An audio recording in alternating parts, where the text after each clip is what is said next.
Hey everyone, this is Anti Bishona, the Anti Bishona Speaks. Today, let's talk about Deadpool. For those who don't know, Deadpool, aka Willie Wilson, no, not the character from Ready Player One, is known as a merc with a mouth.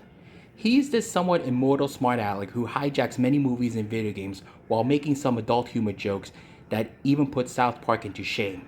He's such a fan favorite that many people overlook the fact that Rob Liefeld, the co-creator, created Youngblood. With the rise of comic book movies such as Spider-Man and X-Men, it's possible that Deadpool could be brought into the spotlight.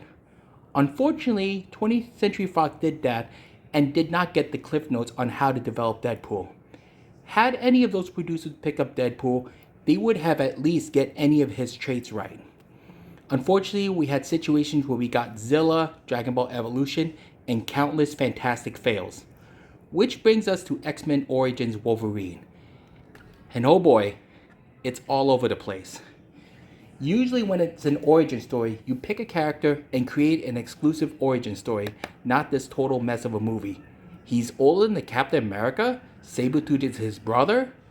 Logan isn't his real name? And that's not all. More characters. There's the Blob, Gambit, Silver Fox, and of course, Deadpool. Although to be fair, at least some of the mutant characters were accurate portrayals. Some of them. So yeah, Wolverine fans didn't like the movie and he eventually had an apology years later. That being said, after all that build-up in X-Men Origins Wolverine, this is their introduction to Deadpool. Instead of red spandex, he looks like the guy from Powder. Instead of his swords and his dual-wielding pistols, he had adamantium blades for some odd reason.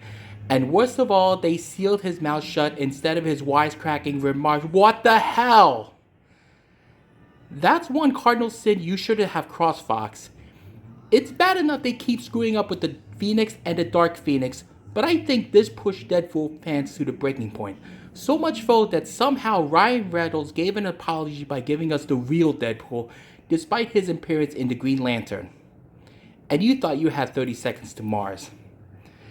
Thankfully, that Deadpool gave fans a sigh of relief after dealing with Fan Four Stick. At least it had a follow-up featuring Cable. At least it gave us an apology with Deadpool and Wolverine by beating the living crap out of each other. Yeah, at least it's a much better grudge match than whatever Discovery throws at us with Batman v Superman. So yeah, I hope you actually seen Deadpool 3 with Deadpool facing Wolverine because honestly, it was an apology for what Fox gave through us. This is Anti Bishona Speaks. And yes, with the BFF tie-in between Deadpool and Wolverine, the Fujoshis are waiting.